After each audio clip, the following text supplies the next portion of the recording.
के बुरा और चाहे भला, ये हरगिज नहीं हो सकता है। जो कर्ज हमने ले लिए वो कर्ज तो हमको देने लेने पड़ेंगे, लेने पड़ेंगे, लेने पड़ेंगे, लेने पड़ेंगे।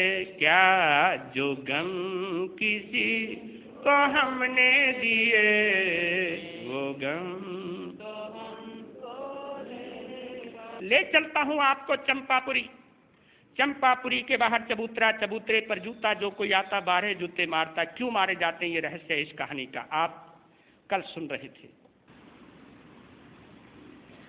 भोजन का निमंत्रण जब गोविंद सिंह ने स्वीकार किया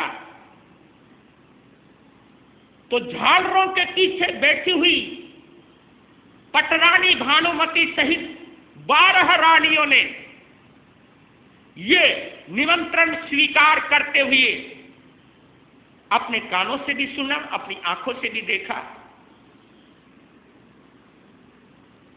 तो पटरानी भानुमति ने तुरंत उसी वक्त एक षड्यंत्र की रचना कर ली, दिमाग में खाका तैयार कर लिया कि बस, और मन ही मन बोली, ए चंद्रवती के लाल, तूने ये निमंत्रण स्वीकार करके अपनी मुसीबत को आमंत्रित किया है। एक षड्यंत्र रच लिया, क्योंकि मेरे बंधुओं ये दिमाग का खेल है। जब हम किसी को बचाने के लिए सोचते हैं तो बचाने के उपाय आ जाते हैं, और जब हम किसी को फंसाने के लिए सोचते हैं तो फंसाने के भी उपाय आ जाते हैं। दूसरे ही दिन अपने वायदे के मुताबिक गोविंद सिंह दोपहर के वक्त भोजन के लिए राजमहल पहुंचा।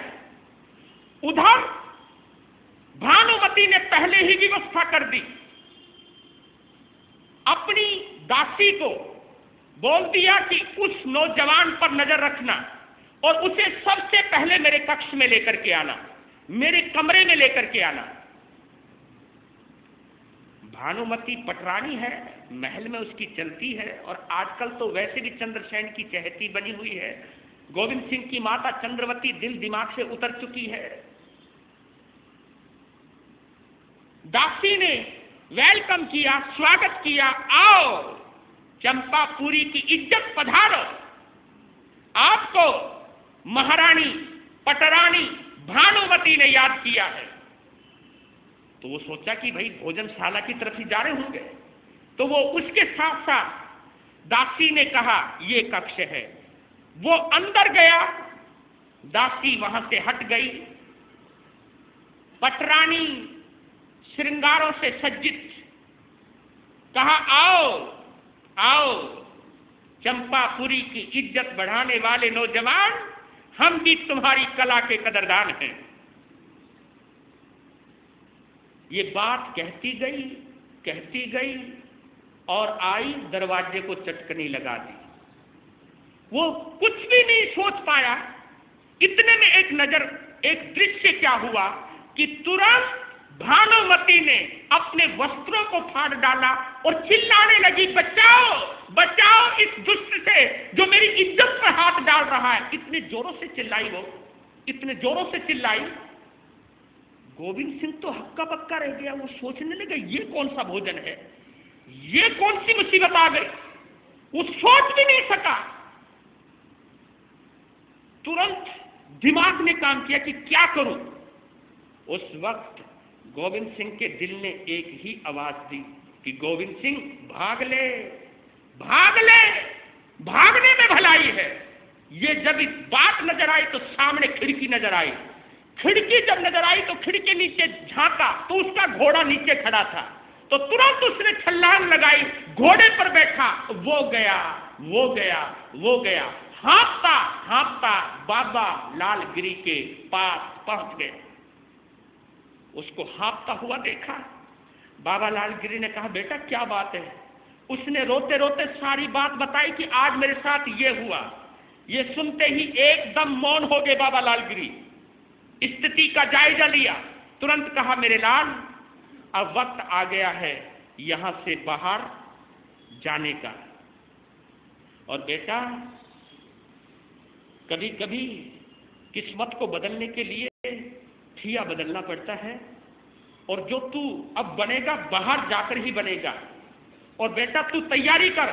वो कहता, नहीं, मैं आपको छोड़कर नहीं जाऊंगा, क्योंकि राजा के सिपाही आपको तंग करेंगे।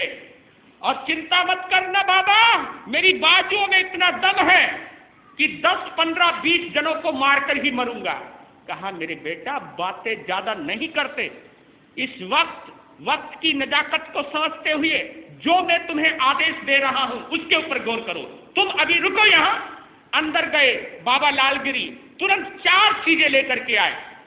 उड़न खटोला, डोर, लकुट और झोली, ये 4 चीजें लेकर के आए। उड़न खटोले को एकदम आदेश दिया बाबा लालगिरी ने, बिठा दिया और कहा, चंपकलता बेटा इधर आओ, तुम दोनों बहन भाई इसके ऊपर खड़े हो जाओ, खड़े हो जाओ। बुदबुदाए। उन चारों चीजों का महत्व दोनों बहन भाइयों को बतला दिया और कहा कि ये चीज बड़ी महत्वपूर्ण है और देवाधिष्ट है, यानी इसकी रक्षा देवता करते हैं। इनका उपयोग जहां तक हो सके भलाई के लिए करना। और बेटा एक बात और याद रखना, जब कभी तुम ऐसी मुसीबत में फंस जाओ कि जिसका कहीं कोई तोड़ ना हो, कहीं पर कोई राह नजर ना आए, उस वक्त तुम मुझे याद कर लेना, आह्वान करना कि बाबा मुझे बचाओ, बस। और मैं यहीं से बैठा बैठा सब अपनी योग विद्याओं से तुम कहां क्या कर रहे हो मैं उसका जायजा लेता रहूंगा। जा बेटा, देर मत करो, और उनसे निपटने की ताकत मेरे पास है, मेरी चिंता मत करो, तुम जाओ। तुरंत आदेश दिया, उड़न खटोले को कहा कि मेरे इन बच्चों को वहां ले जाओ जहां इनका उज्जवल भविष्य छुपा हुआ है। इतना सुनने की देर था, उड़न खटोला उड़ लिया, चल पड़ा।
बोलिए आदिनाथ भगवान की, बोलिए शासनपति भगवान महावीर स्वामी, बोलिए आचार्य सम्राट ध्यान योगी श्री शिव मुनि जी महाराज की, बोलिए जैन धर्मोपदेष्टा गुरुदेव श्री फूलचंद जी महाराज की, बोलिए परम सेवा भावी पूज्य गुरुदेव श्री प्रेम सुख जी महाराज की, संघ रत्न उपाध्याय परवर पूज्य श्री रविंद्र मुनि जी महाराज की।